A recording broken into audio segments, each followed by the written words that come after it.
spoken to the Karnataka Home Minister G. Parmeshwara. He says that we are working within the legal framework. FIR does not even mention this man as a car saver. Listen in. ಸರ್ಕಾರ ಕೆಲಸ ಮಾಡುತ್ತೆ.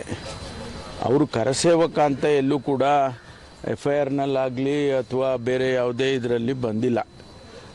ಅವರು ಒಬ್ಬ ಅಪರಾಧಿ ಸ್ಥಾನದಲ್ಲಿರ್ತಕ್ಕಂಥವನು.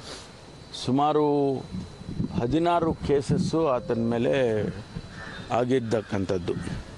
ಅದರಲ್ಲಿ ಕೆಲವೆಲ್ಲ ಬಿಡುಗಡೆ ಆಗಿದೆ.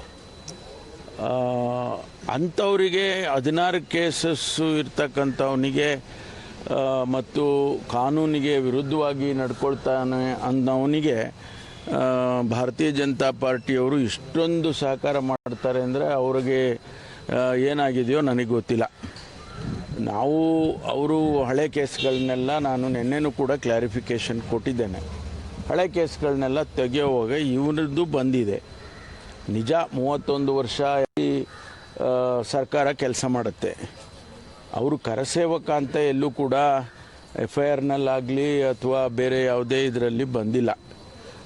ಅವರು ಒಬ್ಬ ಅಪರಾಧಿ ಸ್ಥಾನದಲ್ಲಿರ್ತಕ್ಕಂಥವನು. ಸುಮಾರು all a political stand. We don't want to interfere. The law will take its own course. There are a lot of issues, old cases. I think already the Honorable Home Minister Dr. Parmeshwar has clarified whatever has to be said, and he will continue to react on that issue. Okay, so but I am very firm that government doesn't want to do any vindictive politics. We wanted to see that the law and order is being protected.